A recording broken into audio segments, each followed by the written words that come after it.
pas voulu écouter. Ils n'ont pas voulu écouter les lois de Dja Dja, Dja Dja, oh Dja. Oh Dja Dja, Dja Dja, oh Dja. Il n'y a rien de plus haut, plus haut, plus haut, plus haut. Il n'y a rien de plus haut, plus haut, plus haut, plus haut. Il n'y a rien de plus haut, plus haut, plus haut, plus haut. Il n'y a rien de plus haut, plus haut, plus haut, plus haut. Religieux et spirituel, c'est l'heure de l'éveil. Sortez de ce sommeil, du monde des merveilles. La guerre céleste a commencé, faut pas l'oublier.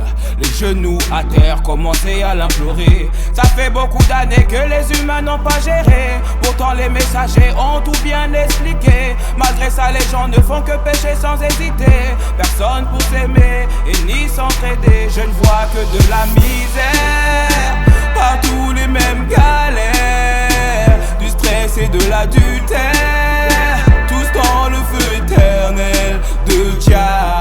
Oh Dja Dja, Dja Dja, oh Dja. Oh Dja je t'aime, oh Dja Dja, Dja Dja, oh Dja. Otep, Shalom, Assalamu alaikum. Donc là on est le vendredi, d'accord? Jour de la Jumu'ah, on est le 20. Donc je dis bien, Allah ne fait rien en vain. Donc là, je vais faire une vidéo, là ce sera plus une vidéo de calcul. Parce que j'ai remarqué qu'il y a en ce moment, je ne vais pas citer les noms pour faire de la pub, beaucoup de vidéos qui parlent sur le mariage de Mohamed avec Aïcha. Moi, de mon point de vue, je n'ai jamais aimé Aïcha. Et puis, il n'y a pas d'hasard, et c'est elle qui salit l'image du prophète en le mettant en tant qu'homme pédophile, alors que non, moi je suis quelqu'un de logique. Donc ce qui est sorti de Mohamed, nous le savons. Donc moi je suis contre la pédophilie, j'accepte pas ça, d'accord? Les gens qui aiment les trucs serrés, ça c'est votre problème, d'accord? Donc je vois qu'il y a beaucoup de Saoud, des gens qui ont retranscrit vos hadiths. Moi je suis coraniste et je le redis. C'était pour seulement faire passer vos envies sexuelles perverses et du genre les mettre sur le Rasoul pour dire aux gens que vous pouvez le faire, alors que c'est faux. Et moi je vais parler selon la logique, d'accord? Donc après, ceux qui veulent me croire ou pas, c'est mon problème. Moi, depuis avant-hier, j'ai ça dans le cœur. Donc, il faut que je fasse cette vidéo pour me décharger. Et comme j'ai promis à Mohamed, t'inquiète pas, je vais te défendre. Parce que la première chose que je dis aux gens, est-ce que Mohamed a lu le Coran? Est-ce que Mohamed l'a écrit? Donc, c'est la phrase que j'aime répondre aux persécuteurs pour limiter la conversation. Mais là, je vais parler à ceux des faux musulmans qui sont dans une fitna. Et là, je vais parler, ce sera une vidéo de logique. Parce que moi, je suis toujours avec la logique. D'accord? Je ne suis pas dans l'émotion, je ne suis pas dans l'idolâtrie. Donc, s'il y a un messager qui fait des trucs sales, je le dirai et je ne l'écouterai pas. D'accord? Parce que Moïse a eu une femme. Certains ils disent deux, mais il en a eu une. Ça fait le 1. Issa, le Christ, a eu 0. Donc, Mohamed, c'est une. Ça fait 101. Et dans la numérologie kabbaliste, le 101 signifie le péché commença par une femme et le salut viendra d'une femme. C'est ça, le cycle 101. D'accord? Donc là, on va regarder les calculs. Après, ceux qui veulent accepter, qui disent non, c'est le Rasoul, il a le droit d'avoir pris une femme de 6 ans. Mais salut, mais déjà, c'est quoi ça? Genre, toi-même, ton pote, même si ton compagnon, ton pote, il prend ta femme, ton enfant, et toi, tu vas rien dire? Vas-y, arrêtez vos conneries là.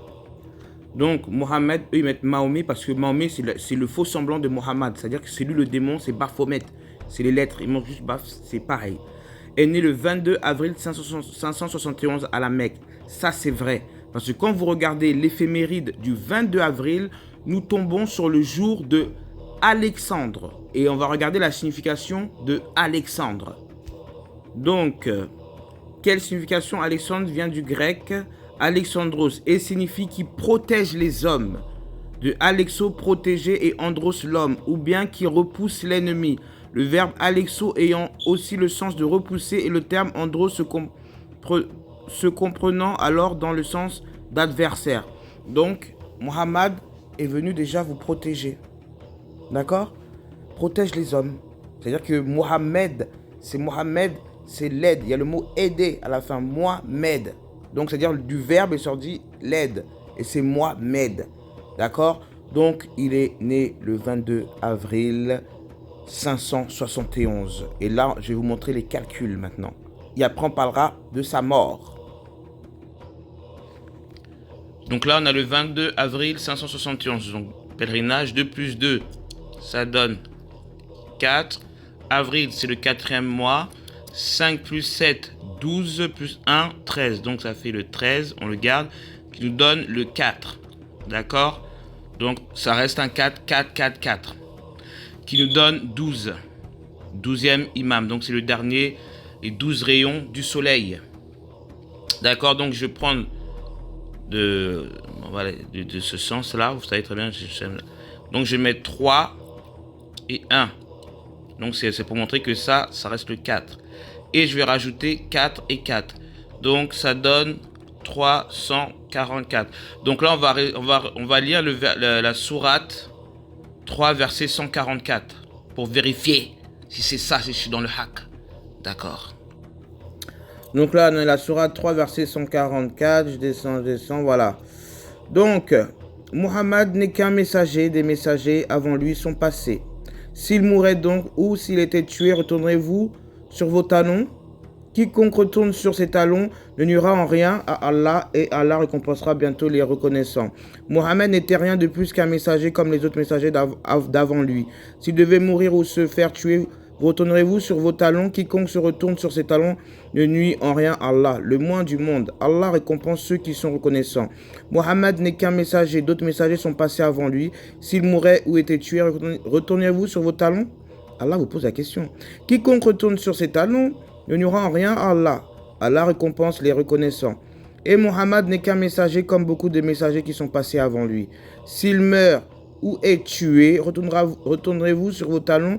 Et quiconque se retourne sur ses talons, il ne nuira en rien à Allah. Et Allah récompensera les reconnaissants. Et nullement, Mohammed n'est autre qu'un vecteur de messages tels que d'or et déjà sont passés dès avant lui les autres messagers. Est-ce que s'il vient à mourir ou bien s'il soit tué, vous retournerez-vous sur vos talons? Et quiconque se retourne sur ses talons, alors nullement il nuira à Allah, le moins du monde, et récompensera Allah ceux qui sont reconnaissants. Voilà, ma vue, laisse tomber. C'est le matin, mais bon, je vois mal. Donc, vous voyez, n'est qu'un messager comme les autres. Il y en a eu avant lui. Donc, quand on vous dit là, il a Allah, arrêtez-vous là, arrêtez d'associer. Sinon, mettez tous les messagers de Moussa jusqu'à Muhammad. D'accord? C'est le dernier. C'est-à-dire qu'il y a eu les aînés. Allah a parlé à Moussa. Allah a parlé à Zakaria. Allah a parlé à Elijah. Mais Djibril a parlé à Muhammad. Si vous voulez jouer à ça. D'accord? C'est pas Allah qui a parlé à Muhammad. On a envoyé un malaïka. Donc arrêtez vos idolâtries, vos associations. Vous êtes en train de faire comme les chrétiens. Vous leur montrez du doigt. Donc, ce que je vous ai dit de la date du 22 avril 571 est véridique. Donc maintenant, je vais continuer. Et là, je vais parler au jour de sa mort. Maintenant, vous allez comprendre après. Et là, je vais passer aux dates. Parce que Muhammad prenait Aïcha comme sa fille. Et en aucun cas, il y a eu une pénétration. Et regardez bien, ce passage est l'une des rares 4 mentions de Muhammad dans le Coran. Ce terme est originellement un adjectif avant de devenir par la suite un nom propre. Donc vous voyez que le chiffre 4 est lié à Muhammad. Muhammad a eu 7 enfants, 3 garçons, on va en parler tout à l'heure dans la liste, et 4 filles. Et la sourate An-Nisa, c'est la 4e. Et il y a combien de femmes du paradis? Haïssa, Mariam, Khadija et Fatima. D'accord? Toujours le chiffre 4 est lié avec Muhammad. Sachez-le. Donc là, le 8 juin 632, c'est la mort du Rasoul. D'accord? Le 13e mois des Rabi, premier selon le calendrier arabe. Donc le Rasoul est mort le 8 juin 632. Donc on va regarder l'éphéméride du 8 juin. Donc le 8 juin, nous fêtons la Saint Médard. Donc c'est le nom Médard. Donc on va regarder l'étymologie du mot Médard. Il faut savoir que Allah a créé les stratèges. C'est-à-dire que même les dates que vous avez modifiées, vous avez cru faire un mal, mais c'est avec ça que j'arrive à voir. Donc on va regarder ce que ça veut dire Médard. Donc, l'étymologie prénom du Médard, probablement un nom vieux francique latinisé en Médardus, la finale hard, qui veut dire dur et solide, et clair. Le radical est peut-être germanique med, c'est-à-dire le pouvoir. Le germanique med, honneur, ou celtique mat, le bon. D'accord? Donc, Mohammed est mort le jour du bon, en étant dur, et il avait du pouvoir. Et là, je vais regarder, je vais vous montrer l'anagramme de Médard, ce que ça veut dire. Donc, Médard, c'est écrit comme ça. Médard. Donc, il y a 6 lettres. Donc là, on va faire ça. Ahmed. D'accord. A-M-E-D. Et DR, c'est docteur. Docteur Ahmed. Comme on dit, le docteur d'âme. D'accord? Et l'étymologie du prénom Ahmed, ce prénom qui peut également s'écrire Ahmedi, est d'origine arabe et latin. Il vient de Amar Deum et il veut dire amour de l'éternel. Voilà, amour divin, préféré. Donc vous voyez, donc c'était un amour. Des des muses, des mus. Donc là, on va calculer la date de la mort et vous comprendrez déjà. Et là, je vais passer aux dates, mais ce sera sur un papier, pas sur mon tableau, parce que je n'ai pas le droit de mettre ça sur le tableau. Donc, on a le 8 juin, d'accord? Le 8, le 6 plus 3, 9, 10, 11, donne le 2. Donc là, on m'a dit 8 juin, donc il faut que je lis les deux. Donc ça me donne 14. Et là, je vais descendre 11. Donc là, normalement, c'est le message qui devait être passé le jour de sa mort. Donc, Sourate 14, verset 11. Leurs messagers leur dirent, certes, nous ne sommes que des humains comme vous, mais Allah favorise qui Allah veut parmi ses serviteurs. Il ne nous appartient de vous apporter quelle preuve que par la permission d'Allah. Et c'est en Allah que les croyants doivent placer leur confiance. Donc, c'est le message du jour de la mort du Rasoul. Leurs messagers leur dirent, nous ne sommes rien de plus que des êtres humains comme vous, mais Allah bénit quiconque Allah choisit parmi ses serviteurs. Nous ne pouvons absolument pas vous montrer la moindre sorte d'autorité, si ce n'est conformément à la volonté d'Allah. En Allah, les croyants auront confiance. Vous voyez? C'est-à-dire quand les gens disent, oui, Mohamed, il est au-dessus, nanana. Non, arrêtez de l'accuser, vous allez voir bientôt. Leurs messagers leur dirent, nous ne sommes que des humains comme vous, mais Allah favorise qui Allah veut parmi ses serviteurs. Il ne nous appartient pas de nous apporter un argument excepté avec la permission d'Allah. Que les croyants placent leur confiance en Allah. Leurs messagers ont dit, nous sommes en effet des êtres humains comme vous, mais Allah accordera sa grâce à qui Allah plaît de ses serviteurs. Et ce n'est pas à nous d'apporter vos preuves, à nous d'apporter des preuves, sauf avec la permission d'Allah. Et en Allah, les croyants devraient placer leur confiance. C'est-à-dire, on vous dit, c'est Allah, point barre. Elle a dit pour eux, leur vecteur du message, certes, si nous seulement, sauf des individus sensoriels comme vous, et cependant Allah ressasse sur quiconque le vœu provenant de quiconque parmi ses serviteurs, ses adorateurs, et qui que et pas en fait. Il est à nous que une autorité, une preuve de non-autorité seulement, sauf avec la permission d'Allah. Et sur Allah, alors, il place confiance les croyants. Donc c'est Allah, point. Vous voyez, on vous le dit dans le Coran. Arrêtez de mettre les messagers. Allah est l'expéditeur. Les messagers vous ramènent un message. Les livreurs vous ont ramené les livres. Pour le destin de la terre, les destinataires, c'est nous. D'accord? On continue. Vous avez 2 jours dans la vie. Le DN, qui est la date de naissance, et le DM, le message privé, qui est la date de votre mort. Donc ça fait 2, le jour de sa naissance c'est 22, et le jour de sa mort c'est 8. Étant donné que ça fait comme ça, donc je dois faire comme ça. Donc en gros c'est sourate 2, verset 282. Attends, ça c'est la sourate la plus longue. Oh là là, la dette. Ah oui, la dette. Dette, c'est la date. Et on va lire tout de sa naissance à sa mort, c'est la sourate 2. 82, hein, la sourate la plus... Le hayat, excusez-moi, le hayat le plus long de la sourate Bakara. Donc là, en même temps, on va voir, ça fait 171 à 632. Donc le Rasoul est mort à 61 ans. Regardez le 61 ans. 7. Ok. Donc là, on est à la sourate 2, verset 282. Je vais en lire un parce que sinon ça va faire long pour la place de la vidéo. Donc, troisième, ok. Oh, vous qui avez cru, quand vous contractez une dette pour un terme fixé, mettez-la par écrit, et qu'un scribe l'écrive entre vous en toute justice. Un scribe ne peut refuser d'écrire selon ce qu'Allah lui a renseigné. Qu'il écrive donc et que dicte celui sur lequel repose la dette. Qu'il se prémunisse d'Allah, son Seigneur, son Rabb, et qu'il n'omette rien.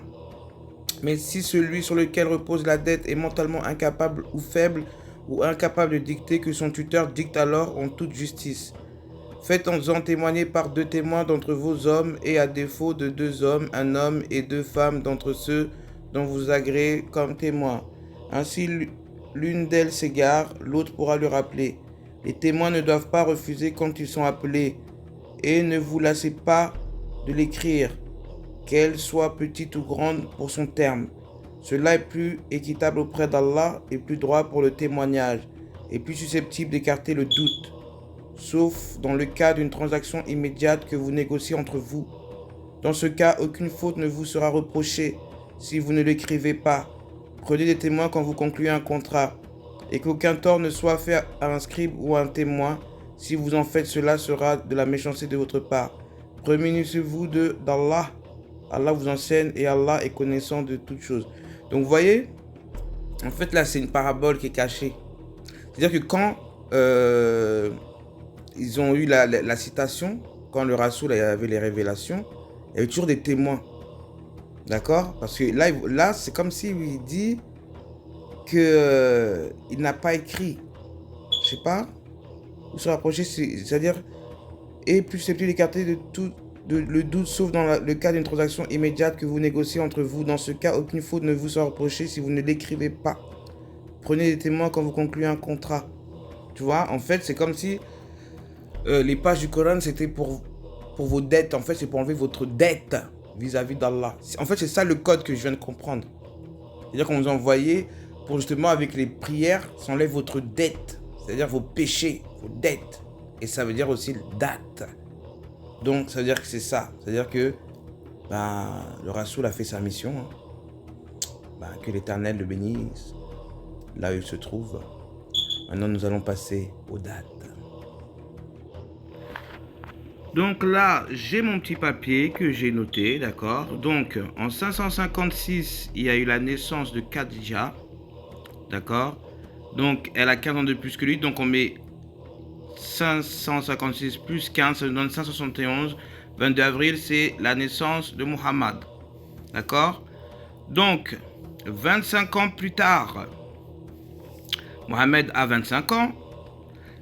Mohamed rencontre Khadija, qui en a 15 de plus que lui. Donc, elle a 40 ans. Elle a déjà 2 filles et un garçon. Et c'est la monogamie. Le prophète resta monogame tout au long de son premier mariage avec Khadija, qui aurait été de 15 ans son aînée et dont il aurait eu une fille, Fatima. Khadija aurait été mariée 2 fois avant d'épouser Mohammed, comme quoi la virginité n'est pas essentielle. Comme son dernier mari lui aurait laissé une importante affaire de commerce caravanier, elle aurait engagé Mohammed pour la gérer. Elle lui aurait proposé le mariage par la suite en 595, non c'est 596. Khadija symbolise l'attachement et le respect de la femme par la maternité, comme c'était le cas avec Marie en Occident jusqu'au XXe siècle. Elle sera la première personne à se convertir en 610. Le premier musulman serait donc une femme. C'est ça que je vous dis, c'est pas une femme. Elle aurait joué un rôle primordial, surtout lorsque Mohammed douta ou qu'il se découragea face à l'hostilité grandissante des Mécois. Elle appuiera jusqu'à sa mort. Vous voyez déjà, le Rasoul est resté monogame. D'accord? C'est-à-dire que Mohammed refuse la polygamie alors que nous étions dans un temps de polygame. Donc quel homme va faire ça? Quel homme? Dites-moi. Hein? Les gens ils disent oui parce qu'elle avait de l'argent, ça n'a rien à voir. Mohammed n'était pas matérialiste et même si elle avait l'argent, c'est Allah qui a permis qu'elle ait cet argent justement pour contribuer à ce qui doit se passer avant la révélation parce qu'elle avait déjà 40 ans. Donc elle avait déjà son esprit de la révéler, quoi. Elle avait déjà le nour en elle. D'accord? Donc, 2 ans après, ils eurent un enfant, le premier fils Qasim ibn Abdallah. Mohammed avait 27 ans, puisqu'il avait 25 ans à la rencontre, donc 2 ans après, il a 27 ans. Et Khadija, qui avait 40 ans, a 42 ans. Ensuite, 1 an après, il y a la naissance de Zainab, la première fille. Le Rasoul avait 28 ans et Khadija 43 ans. D'accord? Parce qu'il faut savoir que Qasim, il est mort en 601, donc il a vécu 3 ans, quoi. Donc, 2 ans après, en 601, il y a la naissance de Ruqayya, deuxième fille. Donc, vu que 2 ans après la naissance en 599 de Zainab et Ruqayya en 601, Mohammed avait 30 ans et Khadija avait 45. 2 ans après. Ok, donc en 603, entre 603 et 604, entre 2 et 3 ans, il y a la naissance de Kulthum, la troisième fille. Mohammed avait entre 32 et 33 ans et Khadija entre 47 et 46. D'accord? Ensuite, en 610, ça veut dire 5 à 6 ans après, 610, naissance d'Abdullah ibn Muhammad, deuxième fils. Mohammed avait 39 ans et Khadija 54. D'accord? Il faut savoir que le Rasoul avait déjà 5 enfants, dont un qui était mort. Ben oui, il est mort 10 ans avant la révélation. Donc, ça veut dire que en 611, ça veut dire que 571 plus 40 ans, ça nous donne la révélation Mohammed 40. Oui, là, je vais vous écrire. Et Khadija avait 55. Donc, pourquoi ce chiffre 40? Parce que vous voyez bien qu'il y a le Q, R, A et N. Dans le Coran, et ça fait A-T-E. Je dis toujours que État, ça veut dire esprit, temple et âme. C'est-à-dire esprit, corps et âme. C'est-à-dire que le Coran l'a pénétré. D'accord? Dans son esprit, dans son corps et dans son âme. C'est pour ça que c'était le chiffre 40. Vous ne pouvez pas mentir. C'est-à-dire que qui l'a dit? Allah me l'a montré. D'accord? On continue. Donc ça veut dire que Mohammed avait 40 ans en 611 et Khadija avait 55 ans. 3 ans après, il y a la naissance d'Aïcha. D'accord? C'est-à-dire que Khadija avait 58 ans, le Rasoul 43 ans, naissance d'Aïcha. Et là, 615, un an après, il y a eu la mort d'Abdullah ibn Muhammad. C'est-à-dire le petit, il est mort à 5 ans. Khadija avait 59 ans et le Rasoul avait 44. C'est-à-dire qu'il était en esprit de fumée. La sourate 44, c'est la fumée. Il n'était pas bien parce que son fils est mort. Son deuxième fils est mort. D'accord? Donc, 1 an après la mort, Khadija a eu un enfant, c'est Fatima. Naissance. Khadija avait 60 ans et Mohammed 45. D'accord? Donc, Fatima est née en 616. Elle est née 2 ans après Aïcha. D'accord? Donc là, vous pouvez chercher, il y a plein de trucs qui le disent. La dame Fatima est née le 20 Joumadi, 45 ans après la naissance du prophète. Fatima est née le 20 Jamadi, Tani, 45 ans après la naissance du prophète. Voilà. Donc, il avait 45 ans quand Fatima est née. Donc, 5 ans après, en 616, 5 ans après, Khadija meurt à 65 ans et Mohammed avait 50 ans. D'accord? C'est-à-dire que Qasim est mort, Abdullah est mort, c'est-à-dire que Zainab, elle a 22 ans, Ruqayya, elle a 20 ans, Kulthum, elle a 17 ans et demi, parce que c'est 17 et 18, et Fatima a 5 ans. Et Aïcha a 7 ans. Donc le Rasoul, qui vient de perdre sa femme, il est quand même âgé, à 50 ans. Vous pensez qu'il a que ça à faire? Aller avec une fille de 7 ans? Au lieu que les gens disent qu'il a demandé la main à Abou Bakr à 6 ans? Alors que Khadija était encore vivante, sa femme qui l'aimait tant? C'est pas logique. Quand il y a la mort, là, à 621, Aïcha avait 7 ans. Donc déjà, vos plans là, diaboliques, ça existe, c'est pas vrai. D'accord? Donc il y a eu l'année de la tristesse, c'est de 621 à 623. Donc le Rasoul est resté célibataire, je pense qu'il s'occupait de son enfant. Fatima n'avait que 5 ans à la mort de sa mère. De 50 à 52 ans, le prophète est resté seul en deuil par fidélité à sa première épouse. Vous voyez, il avait déjà cet amour. Donc à 6 ans, Vous pensez qu'il est parti voir la petite Aïcha qui avait... arrêtons. De l'âge de 52 ans à l'âge de 60 ans, le prophète s'est marié avec diverses femmes pour les raisons politiques, religieuses ou sociales que nous allons développer ultérieurement. Ceci contredit ceux qui affirment qu'il se mariait par plaisir des femmes ou encore ceux qui prétendent que la virginité est une condition indispensable. Les femmes du prophète n'étaient pas toutes jeunes et étaient soit veuves, Khadija, Sauda, Hafsa, Zainab, Salama, Jumwa, Habiba, Maïmouna, soit divorcées, Zainab, Ben Joseph, etc. Vous voyez? Il était en dépression, il a perdu sa femme. Vous pensez qu'il a le temps d'aller dans les petites culottes des enfants qui ont les crottes de nez là? En 623, Mohammed, ils disent qu'il a consommé le mariage d'Aïcha. Elle avait quel âge, Aïcha? 9 ans. 9 ans en 623. Fatima, elle avait 7 ans. Katoum, elle avait entre 19 ans et demi. Elle avait 19 ans et demi. Rokaya, 22 ans. Zainab, 24 ans. Un père de famille vient de perdre la mère de ses enfants. Et lui, du genre, dès l'année, hop, il prend la petite. Sans compter, ils n'ont pas mis les veuves et tout ça qu'il a eu avant, qu'il a pris. On honore comme ça, même en Afrique, on fait comme ça, Afrique noire. Donc, un an après, c'est la mort de Rokia, le 4 mars, à 23 ans. Mohamed, il avait 53 ans. Aïcha, elle avait 10 ans. Fatima, 8 ans. Koutoum, 20 ans et demi. Et Zainab, 25 ans. Donc, vous pensez que le Rassoul a que ça à faire? Il vient de perdre un de ses enfants. On dirait que vous n'avez pas de cœur, quoi. Donc, le Rassoul, il vient encore de perdre son enfant. Donc, il va penser encore à la petite qui a 10 ans, là. Hein? Rokaya, sa fille, elle est décédée, là, 23 ans. Ok. 5 ans après, vous pouvez vérifier, hein, tout est sur Internet, les dates. 5 ans après, c'est la mort de Zainab, 30 ans. Mohamed, il a 58 ans. Aïcha, elle a 15 ans et Fatima, 13 ans. Koutoum, elle a 25 ans et demi. Là, il faut arrêter. Vous croyez que le Rassoul, c'est un pervers? Il est resté dans la monogamie alors qu'il y avait la polygamie. Hein?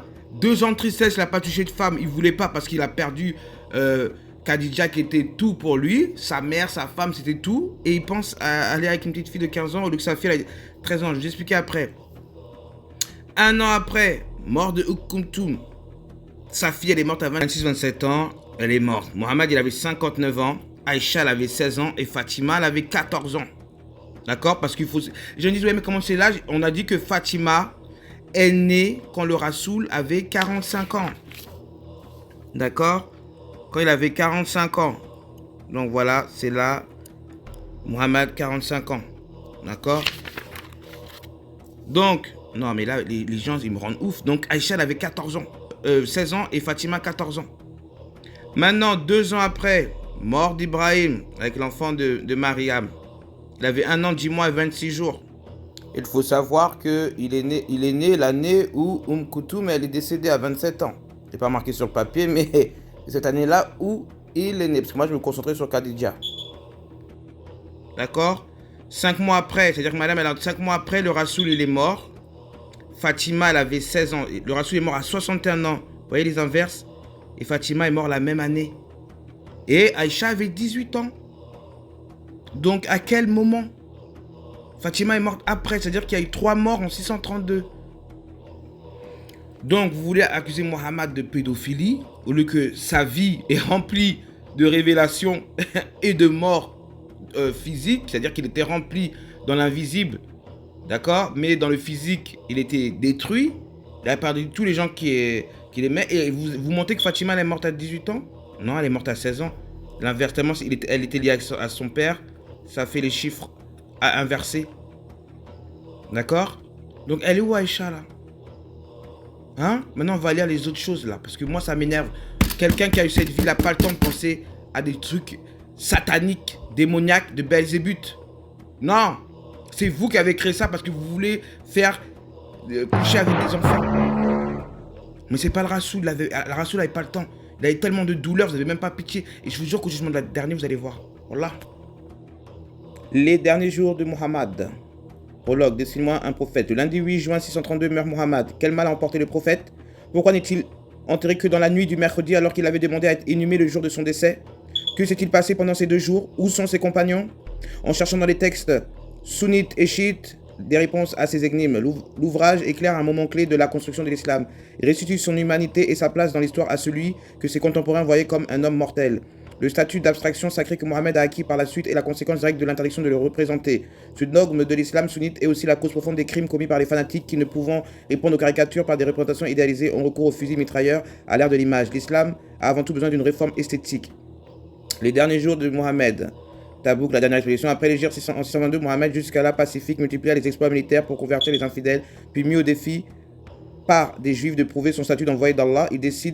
Il décida de conquérir la terre des prophètes et affronta l'Empire byzantin avec pour objectif Jérusalem. En 629, les 3000 soldats envoyés par Mohammed à Mota dans l'actuelle Jordanie essuyèrent une cuisante défaite face à une armée byzantine de 100 000 hommes. L'ex-fils adoptif du prophète Zayd ibn al-Haritha y fut tué. En 631, informé d'une attaque byzantine imminente, le prophète partit pour Tabouk, au nord-ouest de l'Arabie, à la tête d'une armée de plusieurs dizaines de milliers d'hommes et de 10 000 chevaux. Pendant son absence, il confia l'intérim du pouvoir à un de ses compagnons. Son gendre, Ali, vexé par son manque de confiance, ne fut chargé que de veiller sur sa famille. Il faut savoir aussi que le Rassoul a demandé à Ali de rester monogame. La défaite de Mota avait laissé des traces et le départ se fut sans enthousiasme. Pendant le voyage, la faim et la soif tourmentèrent les soldats. Finalement, les Byzantins avaient quitté Tabouk et aucun combat n'eut lieu. Suivant les conseils de ses compagnons, Mohammed décida de rebrousser chemin. Sur la route du retour, il fut enlevé dans la ville marchande de Doumat al-Jandal, un riche seigneur chrétien nommé Uqadir ibn Abd al-Malik al-Kindi, et ne le libéra qu'en échange de jizya, la rançon que devaient payer les gens du livre contre la protection des musulmans. Les derniers jours de Mohammed, la conjuration d'Al-Hakaba. Pendant le retour de Tabouk vers Médine, cheminant de nuit dans une vallée, Mohammed et deux de ses compagnons empruntèrent un chemin escarpé dans la montagne Aqaba en arabe. Des hommes cagoulés, des opposants désignés dans le Coran comme des hypocrites, jetèrent des pierres dans les pattes de la chamelle du prophète pour le déséquilibrer et le précipiter dans le vide. La tentative échoua et les hommes s'enfuirent. Qui étaient-ils? Certains textes accusent des proches compagnons de Mohammed, dont Abu Bakr et Oumar. Le prophète et ses deux hommes d'escorte les avaient reconnus mais se turent et nul ne fut châtié. Il s'agissait vraisemblablement de compagnons très proches dont la révélation de l'identité aurait porté atteinte au prestige du prophète. Son ministère finissait comme il avait commencé à la Mecque par une tentative d'assassinat. Poursuivant sa route vers Médine, Mohammed passa par la ville de Kouba pour inaugurer la mosquée de Djirar. Mais averti par l'ange Gabriel qu'il s'agissait d'un lieu de contestation et de division, il demanda à des hommes de main de raser l'édifice. Cet épisode est fondateur de la volonté d'unité de l'islam ainsi que de la réunion au sein de la mosquée des pouvoirs religieux et politiques. Les derniers jours de Mohammed. La mort d'Ibrahim, le fils inespéré, alors qu'il était sans descendance mâle, Mohammed eut un fils Ibrahim avec Maria, une esclave copte offerte par l'archevêque d'Alexandrie, en 628. La beauté de cette femme avait enflammé le cœur du prophète, éveillant la haine de ses épouses et surtout de Aïcha, la favorite, pas tes favorites, mais Mohammed il te dit qu'il n'y a pas une femme qui sera plus haute que Khadija. Ce fils était pour Mohammed une joie sans limite. Je me demande si c'est même pas toi qui as fait ça. Comme les prophètes de l'Ancien Testament, il avait désormais une descendance mâle. Mais le jour d'une éclipse solaire, fin 631, peu après le retour du prophète de Tabouk, son fils de 23 mois mourut. En rejetant toute superstition, il refuta tout lien entre les deux événements. Aïcha redevint la favorite, mais rien ne fut plus comme avant. Dévasté par le chagrin, Mohammed sentait sa fin proche. D'accord. Le dernier jour de Mohammed, le pèlerinage de l'adieu en mars 632, l'an 10 de l'Hégire, Mohammed annonça qu'il allait entreprendre son dernier pèlerinage avec ses compagnons et ses épouses. Se sachant espionné notamment par sa femme Aïcha, qui informait son père Abu Bakr de ses faits et gestes, le prophète garda ce projet secret jusqu'au dernier moment. C'était la première fois qu'il allait présider l'événement. Lorsque sa grande caravane se mit en route, une foule nombreuse convergea vers la Mecque. Son auditoire serait uniquement constitué de fidèles. En effet, lors du pèlerinage de l'an 9, Abu Bakr et Ali avaient annoncé qu'idolâtres et infidèles n'étaient plus admis à la Mecque. Le pèlerinage païen était désormais celui de l'islam. Le temps fort du pèlerinage fut le discours de l'adieu que le prophète prononça sur le mont Arafat. En réalité, ce discours a été constitué par la tradition à partir de plusieurs harangues. Je sais pas comment on dit. Lors de cet épisode fondateur, le prophète délivra son ultime message concernant la loi d'Allah, le sang et les biens, les femmes et la fraternité musulmane. Il annonça enfin: en ce jour, j'ai parachevé pour vous votre religion. Enfin, pressentant les discordes qui suivraient sa disparition, il déclara: je vous ai laissé deux choses qui vous préserveront de l'égarement, le Coran et ma famille, désignant implicitement Ali comme successeur. Moi, je dis que je ne sens pas Abu Bakr. Les derniers jours de Mohammed, le complot du feuillet maudit. Peu avant le pèlerinage de l'adieu, ou pendant celui-ci, selon les versions, les textes chiites rapportent que 5 des proches compagnons du prophète, parmi lesquels Abu Bakr et Oumar, signèrent devant 34 témoins un pacte, le feuillet maudit, contestant la transmission héréditaire du pouvoir afin d'écarter Ali de la succession du prophète. Ce texte, inspiré d'un verset du Coran: le plus noble d'entre vous auprès d'Allah et le plus pieux d'entre vous, invitait à tuer quiconque s'écarterait de ce principe. Les sources chiites et sunnites relatent que pendant le pèlerinage, Mohammed reçut l'ordre d'Allah par la voix de l'ange Gabriel de désigner Ali comme successeur. Bah oui, Ali c'est elle. Sur la route du retour vers Médine, il en fit donc l'annonce lors d'une halte à l'étang de Koum. Aïcha, mise dans la confidence par son mari, avait prévenu Abu Bakr et Oumar de cette annonce. Tous deux firent allégeance à Ali. Peu après, 14 hommes attentèrent à la vie du prophète en jetant des pierres sous sa monture lors d'un passage dangereux. Comme lors de la conjuration d'Al-Kaaba, Mohammed reconnut les coupables mais ne les punit pas. Les similitudes des deux attentats rendent leur réalité historique douteuse mais soulignent le malaise qui touchait la communauté. Finalement, Mohamed rejoignit Médine en proie à des terribles migraines. Le dernier jour de Mohamed, l'expédition d'Oussama. Rapidement, l'état de santé de Mohamed ne lui permit plus de passer chaque nuit chez une épouse différente comme il en avait l'habitude. Il s'installa chez Aïcha, réputée excellente infirmière. Il ne se déplaçait plus que pour se rendre à la mosquée, mais continuait à assurer son rôle politique. Quelques jours avant sa mort, il ordonna à Oussama, enfant de son ex-fils adoptif Zaïb ibn al-Haritha, de prendre la tête de 700 hommes en direction de Balka et d'Aroum aux frontières de la Palestine où des troupes byzantines se regroupaient. J'arrive pas à lire aujourd'hui. Ses principaux compagnons, dont Abou Bakr et Oumar, reçurent l'ordre de l'accompagner. Toutefois, les deux plus proches compagnons du prophète refusaient d'être placés sous le commandement d'un gamin de 17 ans. Et c'est vous qui allez écouter Aïcha, soi-disant la mère des croyants, qui avait 17-18 ans à la mort, le rang inférieur au leur. Informé de cette contestation, le prophète leur confirma son ordre dans un accès de colère. Il avait aimé Zaïb comme son fils et cet amour s'était reporté sur Oussama en qui il avait toute confiance. Après maintes tergiversations, Abou Bakr et Oumar ne partirent pas, prenant prétexte de la santé du prophète. Les textes chiites affirment que l'expédition visait à éloigner de Médine les proches compagnons du prophète afin qu'il désigne Ali comme successeur. La tradition sunnite insiste sur la relation privilégiée entre le prophète Zaïd et Oussama, illustrant que Ali et ses fils Hassan et Hussein n'avaient pas l'exclusivité de son amour. À ces menaces pour l'unité de la communauté s'ajouta l'apparition de faux prophètes en Arabie et au Yémen. Les derniers jours de Mohammed, les murs de lézardes. Grâce au lever moral de l'islam, Mohammed était parvenu pour la première fois en Arabie à unir des tribus sous un commandement unifié. Toutefois, certaines d'entre elles ne s'étaient converties qu'en raison de la puissance politique et militaire de l'islam. Mais à la fin de sa vie, après les défaites de son armée face aux Byzantins et affaibli par la maladie, Mohammed était devenu moins intimidant. Certains personnages ambitieux se proclamèrent à leur tour prophètes, proposant un islam moins contraignant qui séduisit de nombreux fidèles. Ses principaux imposteurs avaient pour nom Moussaïlima et sa femme Sadja, Aswad et Toulaïha. Aswad fut tué dans son palais du vivant de Mohammed. Les deux autres furent défaits lors des guerres d'apostasie conduites sous le calife d'Abou Bakr. Les derniers jours de Mohammed, le début de la fin, durant les deux dernières semaines de sa vie, le prophète ne quitta quasiment plus son lit. Terrassé par de terribles migraines, il se rendit néanmoins à la mosquée pour révéler l'ultime sourate qui venait de lui délivrer l'ange Gabriel, le secours qui invite le pécheur au repentir. Puis il demanda pardon aux fidèles à qui il aurait fait du tort durant sa vie et les invita à se faire justice sur sa personne.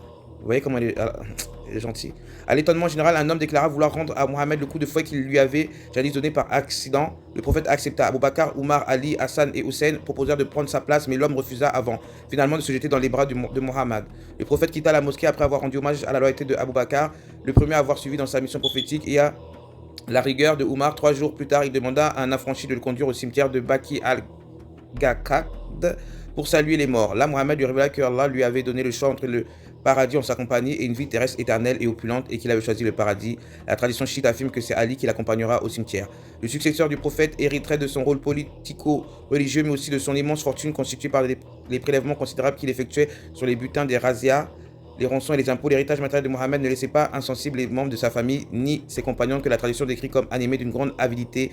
Ali resta en retrait de ses intrigues pensant à tort avoir partie gagnée. Les derniers jours de Mohammed, le roman familial de Mohammed. Le lien familial est capital dans l'accès au pouvoir politique en islam, comme on atteste le fait que les 4 premiers califes furent des beaux-pères et des gendres du prophète. L'origine des tensions politiques qui agitent à la fin de la vie du prophète sont ainsi à rechercher au sein de sa famille qui recèle bien des énigmes.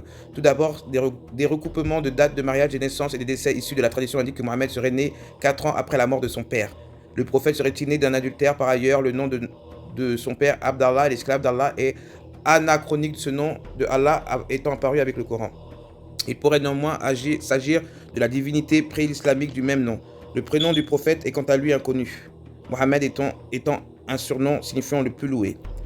L'ascendance, bah oui, Abraham, ça change à Abraham, ça change comme ça, Emmanuel, Jésus, ouais, c'est toujours comme ça, de Moïse, il avait un nom égyptien, vu qu'il était élevé par Dieu, donc il n'y a rien de fantastique.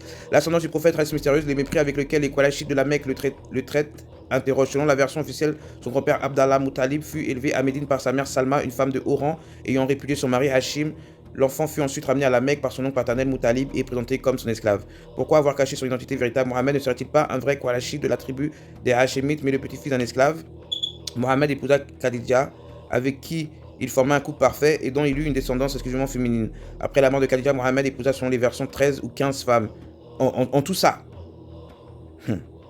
Une seule était vierge, Aïcha, âgée de 6 ans. Son père prit pour Kounia, pour son nom Abou Bakr, le père de la pucelle. Une autre de ses épouses, Zainab, étant l'ancienne femme de son ex-fils adoptif, Zaïd, lors de leur première rencontre, elle fit chavirer le cœur de Mohammed. Zaïd lui proposa alors de la répudier afin qu'il l'épousât. Ça, j'y crois pas du tout. Oui, le prophète refusa. Une telle union s'assimilant à un inceste, mais une sourate interdisant l'adoption lui fit alors révéler tout devenait possible. Zaïd, qui n'était plus son fils adoptif, répudia sa femme et Mohammed l'épousa. Ça, j'y crois pas du tout, là. Les derniers jours de Mohammed, la fille, le genre de Fatima, la fille préférée du prophète, mais aussi la plus laide, avançait en âge, sont trouvées de mari. Elle avançait en âge, mais elle est morte à 16 ans, vous voyez déjà. Ses sœurs avaient épousé des riches Qurayshites païens et deux d'entre elles étaient unies en seconde noces en le plan Othman, le futur troisième calife. Mohammed choisit finalement pour Fatima son cousin Ali, individu mou et son talent pour qu'il n'avait que peu de considération, mais Fatima ne voulait pas épouser cet homme pauvre, laid, bédonnant, chauvé la fatigue. Quant à Ali, il n'avait pas d'attirance pour cette femme vieillissante et disgracieuse. Comble du désespoir, Mohammed lui imposait de ne pas prendre d'autres femmes. Ali et Fatima se résignèrent. La tradition présente leur mariage comme un grand moment mystique, embelli à grand renfort d'anges, de Malaïka et d'une pluie de pierres précieuses. Ce ne fut pourtant pas un mariage heureux. Ali était violent et leur dispute obligeait souvent le prophète, qui était leur voisin, à intervenir. La seule satisfaction que Mohammed tira de cette union fut ses petits-fils adorés Hassan et Hussein. Les compagnons du prophète n'avaient que peu d'estime pour Fatima. Au lendemain de la mort de son père, Omar n'hésita pas à menacer de brûler sa maison si son mari n'allait pas prêter serment à Abou Bakr, tout juste calife. Puis ce dernier la priva de la succession de son père afin de financer ses guerres. Fatima nourrit un fort ressentiment pour Abou Bakr et Omar jusqu'à sa mort quelques semaines après celle de son père. Vous voyez, quelques semaines après celle de son père. Donc elle est vraiment morte en 632. Mais elle avait 16 ans. Donc les enfants étaient près au berceau, voilà. Aïcha la sémillante, petite rougeaude. Mohammed éprouvait un amour singulier pour Aïcha, femme, enfant, espiègle et drôle et caractère dominant qui lui surnommait la petite rougeaude, favorite du prophète. Elle régnait non, parce que le prophète il la prenait comme la grande sœur de sa fille Fatima. Elle régnait sans partage sur le harem, pourtant, il n'était pas dupe. Il savait qu'Aïcha et sa co-épouse Hafsat l'espionnaient pour le compte de leur père Abou Bakr et Omar. Veuve à 18 ans, Aïcha, qui connut ensuite plusieurs hommes malgré l'interdiction du prophète, refusa d'être enterrée à ses côtés.